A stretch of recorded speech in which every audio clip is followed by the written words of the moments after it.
Assalamualaikum warahmatullahi wabarakatuh. Ketemu mana dengan IWB Kang Mas. Cak, IWB tahu sampean pasti menunggu update Iwan Benaran tentang MotoGP tes kemarin di Misano. Tapi mohon maaf kalau mungkin agak lambat, Cak. Soalnya kita kalau ngedit MotoGP lumayan ribet ya. Harus motong-motongnya banyak, makanya IWB agak takes time lah untuk meracik video tentang MotoGP. Nah Kang Mas, sepertinya memang ini adalah sebuah kondisi yang rumit buat Marc Marquez ya. Jadi kalau sampean tahu kemarin WB sudah memberikan semacam pencerahan ke sampean, konfirmasi bahwa Marc Marquez merasa happy dengan cedera tulangnya, di mana dia merasakan bahwa tulangnya ini semuanya bekerja dengan better atau positif lah dibandingkan dengan yang sebelumnya 3 kali operasi kemarin. Jadi dia merasakan bahwa tulangnya itu sudah 100% rasanya sudah fit. Artinya apa? Buat gini Cak, buat muter-muter tangan juga nggak ada masalah. Jadi 36 derajat lebih itu nggak ada masalah. Kalau dulu kan agak kaku. Makanya kemarin Marquez sudah memastikan bahwa secara riding style-nya dia lebih natural. Dia bisa membalap dengan lebih presisi, dia bisa melakukan manuver dengan lebih leluasa. Akan tetapi Cak, itu kan baru hari pertama, di mana dia hanya memutari Misano selama 39 lap atau 39 putaran. Akan tetapi pada hari kedua, pada saat Marc Marquez mencoba untuk nge-push, lap mencapai 61 putaran. Jebule Kang Mas, semuanya berubah. Jadi informasi dari Marc Marquez, dia merasakan sakit ya. Jadi merasakan sakit yang cukup terasa, luar biasa. Jadi cukup terasa, luar biasa. Tapi itu bosannya. Pokoknya dia ngerasa sakit aja, Cak. Dan sakitnya itu semakin besar sehingga dia kehilangan tenaga, dia kelelahan. Jadi konfirmasinya, Marc Marquez merasa lelah, Marc Marquez merasa tidak punya tenaga, dan sakit itu terasa sekali di bagian lengannya. Jadi di bagian lengan sini, sudah konfirmasi kemarin kan sudah share ke sampean pada shoulder atau bagian pundak dan juga bagian belakang sini, bagian belakang leher. Artinya apa Cak? Untuk turun di Aragon nanti. Makanya ini menjadi semacam ya bisa kita katakan 50-50 ya, konfirmasi dari Marquez. Dia akan melihat dulu seperti apa setelah 1 minggu karena dia ingin melihat apakah secara badannya, secara ototnya ini nanti akan memberikan impact positif setelah sakit nih ya. Apakah nanti terus sakit atau kemudian justru akan membentuk otot? Itu konfirmasinya, sehingga dia ingin melihat dulu, dia akan memutuskan apakah akan turun di Aragon atau enggak. Kata Marquez, pada saat kemarin di Misano, kenapa dia bisa tahan? Dia hanya berputar 4 lap setiap sesi. 4 lap berputar, setelah itu istirahat. Jadi konfirmasinya 4 lap itu pun dia melakukan warming up itu selama 2 lap. Jadi melakukan pemanasan dari tubuhnya, dari tangan-tangannya, setelah 2 lap berputar, baru dia attacking 2 lap. Jadi totalnya 4 lap per session. Dan dia mencoba untuk nge-push selama 7 lap, tapi ternyata dia merasa kesakitan dan itulah yang menjadi problem. Tangannya nyaris tanpa tenaga, muscle empty. Itu bahasa Inggrisnya. Artinya ya dia nggak ngerasakan power, nggak ada tenaga. Untuk memberikan gambaran kesampaian, Ibu sudah siapkan apa yang dikatakan Marc Marquez setelah memutari Misano selama 61 lap ya, walaupun putus-putus ya, nggak terus running begitu nggak. Dan ini yang dikatakan Marquez setelah menyelesaikan tes Misano kemarin. Aku sangat senang karena hanya di hari kedua feelingku sudah lebih baik, terutama di pagi hari. Sayang pada sore hari aku sedikit kesulitan dengan posisi lengan karena otot-ototku terasa lemah. Aku kehilangan tenaga. Kemudian aku mencoba merubah riding style untuk menutupinya dan saat itulah rasa sakit muncul. Akhirnya tim memutuskan tidak meneruskan tes. Kami pun berhenti. Sebenarnya itu sesuai dengan prediksi, persis seperti yang dikatakan dokter dan fisioterapisku bahwa ini akan terjadi. Tapi menurutku ini adalah tes yang bagus, itu sisi lainnya. Aku bisa mencoba banyak hal untuk Honda, tapi masih banyak pekerjaan yang harus dilakukan. Sebagian besar aku melakukan putaran, karena setiap kali aku turun trek, aku membutuhkan 1-2 putaran untuk menghangatkan tubuh dan lengan. Dan kemudian baru mulai geber maksimal. Jadi artinya aku melakukan pemanasan selama 2 lap, kemudian geber motor 2 lap. Pada putaran terakhir, aku melakukan 7 putaran berturut-turut, hanya untuk memahami di mana batasnya. Di sanalah aku mengerti bahwa jumlah tersebut terlalu banyak buatku, dan akhirnya aku pun berhenti. Tapi itu lebih baik dari yang kami duga. Sekarang rencananya adalah mencoba memahami selama 2-3 hari ke depan, bagaimana dengan reaksi lenganku, karena terkadang setelah usaha keras, kamu memiliki 2 pilihan. Rasa sakit itu ada tetap di sana, atau rasa sakitnya berkurang, kemudian membentuk otot dan itu berarti positif. Itulah yang perlu kita pahami. Aku rasa hari Minggu atau Senin aku akan mengerti apakah masuk akal untuk mencoba turun di Aragon, atau kita kudu bersabar. Karena jarak balapan dan intensitas yang akan kamu lakukan di akhir pekan, balapan tidak sama dengan tes. Di sini aku bisa bersantai di dalam pedok. Sedang balapan asli atau di akhir pekan itu benar-benar berbeda. Tetapi tidak bisa dipungkiri, cara terbaik untuk menumbuhkan otot dan mendapatkan kepercayaan diri adalah dengan berada di atas motor. Jadi, begitu aku merasa siap, aku akan balapan.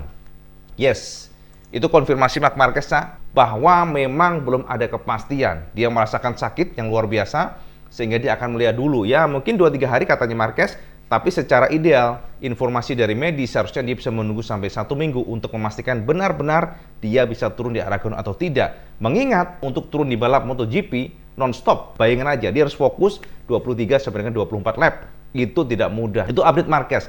Yang do Fabio Quartararo, Kang Mas. Waduh, Fabio guyu Kang Mas. Fabio seneng dan sumringah. Sampai tahu nggak? Setelah Misano, Fabio langsung gini, wow, ini baru Jos Gandos. I'm happy, dia bilang. Ini Yamaha benar-benar mendengarkan apa yang aku inginkan. Jadi semuanya tidak percuma, Cak. Yamaha menggandeng Luca Marmorini sebagai mantan Formula One Engineering, karena ternyata engine yang baru sangat menyenangkan buat Fabio. Walaupun Fabio mengatakan pada saat meraih 298,3 km per jam itu dia menggunakan slipstream. Tapi pada kondisi normal dia bisa tembus di angka 296,5 sekitar demikian. Ini sudah bagus banget. Jadi menurut informasinya dia sudah happy sebab akselerasi. Pada saat buka gas, Fabio itu merasakan dorongannya lebih besar. Engine yang baru itu lebih rendah pada saat keluar tikungan. Jadi pada saat buka gas langsung melejit lah bosonnya. Power engine itu dengan posisi nomor 2 setelah Ducati, ini luar biasa. Setelah Jorge Martin kemarin kan, ini luar biasa. Artinya potensial sekali bahwa tahun depan Yamaha bangkit. Itu yang pertama. Yang kedua, Yamaha juga memperkenalkan sasis, Cak. Sasisnya ini sudah menggunakan sasis yang memang didesain untuk mengakomodasi engine yang lebih powerful. Itu penting sekali. Karena dengan new engine, pastinya sasisnya juga harus berbeda, yang lebih rigid pastinya, dan tentu saja ini akan menjadi sebuah tantangan Yamaha. Dan secara umum memang sasisnya juga dikomentari positif oleh Fabio, walaupun Franco Morbidelli mengatakan bahwa dia belum confidence, dia belum merasa nyaman, dan mungkin saja nanti pada saat Aragon Fabio memutuskan akan menggunakan sasis yang baru tersebut untuk langsung race. Ini berguna untuk mengejar ketertinggalan Fabio, karena selama 4 race ke belakang dia kalah dari Pecco. Jadi ini adalah harapan buat Fabio. Dan tentu saja Ibu sudah siapkan buat sampean. Tenang aja, apa saja yang dirubah, kelihatan seperti apa. Engine baru yang lebih besar tenaganya, butuh sebuah elektronik yang lebih cakep gitu intinya. Jadi ini dibutuhkan karena nggak mau Yamaha kehilangan power delivery yang semut yang lembut ya. Kemudian juga bagaimana supaya power yang besar itu diterjemahkan ke ban dengan baik sehingga bisa memberikan semacam additional acceleration. Jadi dengan traksi yang bagus, optimal, maka keluar tikungan juga akan lebih baik. Dan untuk memberikan gambar secara detail kesampaian, inilah kompilasi apa saja secara teknis yang diberikan oleh masing-masing pabrikan pada saat tes 2 hari Misano, dan inilah penjabaran IWB. Nah ini Kang Bro, jadi semacam pencerahan buat sampean semuanya bahwa Honda sepertinya terus menajamkan beberapa komponen yang akan digunakan pada tahun depan. Oleh karena itu, Cak, yang kita fokusin pada video ini adalah ternyata mereka juga menggunakan sasis baru. Sasis yang berbeda dibandingkan dengan generasi sebelumnya. Kita bisa intip di sini, Cak. Bagaimana Honda menggunakan sasis baru dengan baut-baut yang berbeda, dan informasinya pivotnya pun juga berbeda besarnya ya, ukurannya. Tapi secara posisi maju mundurnya tidak banyak berubah. Ini artinya apa? Honda tetap mempertahankan dari sisi traksi belakangnya. Kemudian yang kedua adalah dari sisi aerodinamika, Cak. IWB sudah share ke sampean kemarin bahwa Honda ternyata mencoba beberapa fairing baru, di mana fairingnya ini bisa saja terinspirasi dari Aprilia dan juga Ducati. Jadi ada 2 tipe, Cak. Downwash duct-nya juga nanti kita bahas lah. Nah ini yang pertama adalah untuk yang fairing ini. Fairing ini memang lebih besar untuk lubang-lubangnya, karena sebelumnya pembalap Honda mengeluhkan adanya panas yang terlalu berlebih pada RC213V sebelumnya. Jadi memang ini adalah penyempurnaan untuk pembuangan dari heat atau panasnya. Termasuk juga informasi yang bisa saja ini untuk menambah daripada downforce, walaupun belum ada konfirmasi mengenai ini karena semuanya berupa analisa. Jadi berbeda di sini, Cak. Bagian sini berbeda dan juga untuk bagian yang sasisnya berbeda. Next kita lihat pada gambar berikutnya. Nah, ini adalah fairing yang digunakan oleh Marc Marquez pada saat tes kemarin. Informasinya dengan model downwash duct ini kan modelnya gini, Cak. Nah, ini informasinya sih terinspirasi dari Aprilia kata-katanya pemerhati, tapi informasi nggak begitu sih. Honda memang mereka berusaha maksimal supaya nggak ketinggalan secara aerodinamika dibandingkan dengan para pabrikan Eropa. Dan kita lihat di sini, Cak, Marquez menggunakan ini Ada beberapa opsi fairing ya. Jadi fairing yang menggunakan model downwash duct. Jadi modelnya itu dia dari tengah sini dia keluar, Cak. Ini berguna untuk meningkatkan downforce. Ini artinya apa? Honda berusaha keras untuk meningkatkan front end, traksi bagian depan di saat ini ya, di saat sekarang memang keluhan dari para pembalap Honda adalah kurangnya traksi depan setelah mereka konsen pada traksi belakang. Jadi ini model downwash duct yang sangat mirip dengan Aprilia.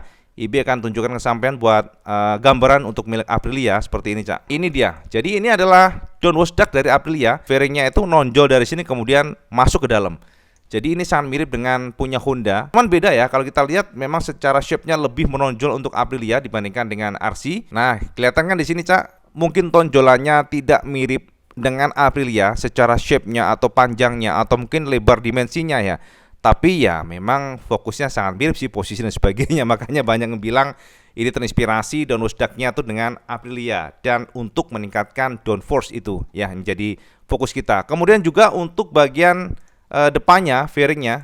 Nah, bagian depan fairingnya ini, Cak. Nah, untuk wingletnya, kemarin IWB sudah bahas buat sampean bahwa bagian depan ini juga terinspirasi dari Aprilia. Kita bandingkan sekarang dengan punya Aprilia ya. Apakah betul demikian? Kita lihat, Cak. Yes, jadi ini komparasinya Kang Mas. Memang bener sih ya. Kalau kita lihat secara detail, memang ada perbedaan pastinya. Karena di ujungnya sini untuk RC yang prototipe kemarin itu ada ditekuk ke belakang oleh Honda. Agak ditekuk ya. Tapi posisi dari wingletnya, kemudian juga shape-nya itu memang mirip kalau kita perhatikan. Kalau dari kacamata pribadi memang bisa kita katakan bahwa Honda terinspirasi dari Aprilia, Cak.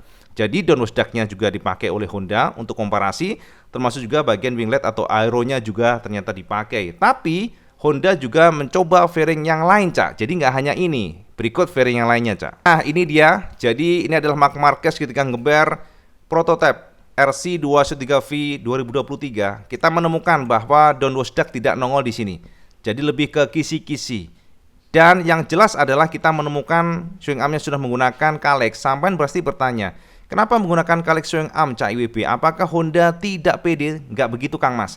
Jadi sebenarnya Honda memang berusaha untuk memberikan opsi kepada pembalap untuk memilih nantinya apakah mereka senang dengan model Kalex ini, karena Honda juga meracik untuk swing arm in-house production, jadi buatan Honda sendiri. Nanti IWB akan tunjukkan ke sampean. Dan ini adalah model dari fairing yang dijajal oleh Honda. Artinya ada beberapa fairing yang memang kemungkinan ada 2 atau 3 fairing ya yang dijajal oleh mereka. Dan di sini adalah perbedaan di mana untuk yang model ini tidak ada downwash duct-nya di bawah sini ya. Jadi nggak sama dengan Aprilia, tapi bisa kita katakan lebih condong mirip dengan Ducati untuk yang ini. Kita next lihat gambar yang lainnya. Nah, ini adalah foto bagaimana Kalex. Beda dengan swing arm model Honda yang biasa digunakan Honda menggunakan serat karbon, maka untuk Kalex mereka percaya diri dengan model aluminium yang memang sangat kelihatan sekali bahwa Kalex ini sangat percaya diri dengan pengalaman mereka. Jadi kalau kita lihat Kalex meracik sebuah swing arm yang cukup besar dengan bonggol di bagian bawah sini cukup besar pula. Kemudian di sini ada pivot atau lubang yang kita juga nggak tahu fungsinya apa. Tapi yang jelas sejauh ini memang Honda sedang mengumpulkan data mana yang terbaik dibandingkan dengan punya mereka. Nanti para pembalap yang memutuskan mereka suka yang mana. Nah, ini adalah swing arm yang digunakan atau buatan Honda sendiri. Dan swing armnya memang cukup unik, Cak. Jadi kalau kita perhatikan seperti ini ya, beda dengan yang model Kalex tadi. Lihat nih. Jadi ada serat-serat karbon yang memang sangat spesial.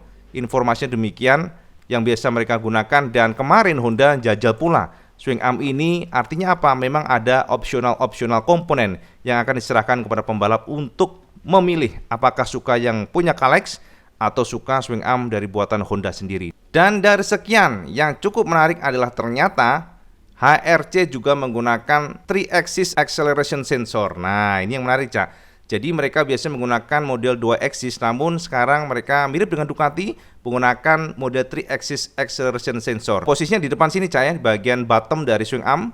Kemudian juga ada lagi. Nah, ini adalah yang kedua, posisinya di bagian sasis. Kemudian yang terakhir adalah di bagian swing armnya. Jadi kalau saya nanya, Cak IWB, ini alat buat apaan sih? Ini sebenarnya sebuah alat untuk mendeteksi atau mengukur akselerasinya, termasuk juga bisa mengukur mengenai vibrasi. Memang tidak ada konfirmasi alat ini secara gamblang, tapi dari beberapa informasi di sekitar pedok ini bisa mengukur vibrasi, termasuk juga akselerasi. Fungsinya adalah untuk mengetahui, Cak, loncatan akselerasi seperti apa. Ada lompatan yang membuat secara kestabilan terganggu atau enggak. Itu semuanya dibaca dengan sensor ini nantinya akan dikoneksikan kepada ECU, terbaca semuanya. Honda kemarin juga mencoba beberapa opsi untuk knalpot. Jadi knalpot yang prototipe kemarin ternyata berbeda dibandingkan dengan yang biasa mereka gunakan, di mana knalpotnya ini lebih panjang, Cak. Sepertinya Honda ingin mendapatkan power yang lebih merata, Cak. Informasinya Marc Marquez meminta bahwa RC kurang kuat untuk powernya di atas 7000 rpm.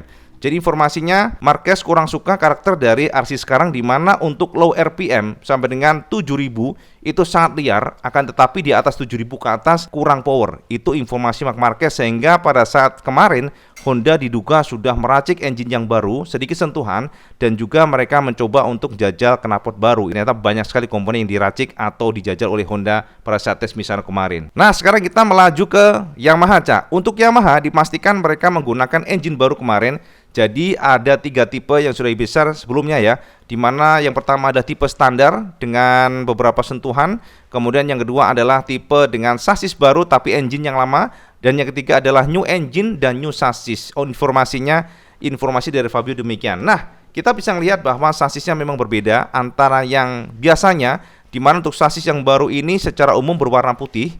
Dan memang kalau kita lihat secara kasat mata akan sangat sulit, Cak, kita meraba apa sih yang berbeda, karena dari pivotnya kemudian juga dari posisinya itu sangat identik. Sepertinya Yamaha berusaha keras menyembunyikan ya apa yang dirubah oleh mereka. Namun yang jelas informasinya memang Yamaha saat ini bekerja keras untuk meracik engine baru yang nantinya dikawinkan dengan elektronik yang baru ya. Kemudian juga secara kestabilan mereka bekerja pada sasis atau frame. Artinya kedepannya mereka berharap cornering speednya lebih bagus, kemudian juga secara braking stability lebih bagus, termasuk traksi ban belakang juga lebih bagus, termasuk juga top speed. Jadi akselerasi diperbaiki, top speed juga diperbaiki. Ini luar biasa, dan sejauh ini Fabio mengaku sangat puas karena top speed yang diraih pada Misano kemarin nempel dengan Ducati. Luar biasa, Cak. Dan terakhir, nah ini yang menarik adalah Ducati lagi, Kang Mas. Jadi Ducati, kita menemukan adanya sebuah alat yang cukup membuat penasaran. Jadi banyak yang penasaran, ini alat apa? Di bagian kopling. Jadi memang belum banyak informasi yang bisa kita gali, tapi di sekitar pedok informasinya Ducati jajal perangkat baru ini untuk membantu pelepasan kopling pada saat start.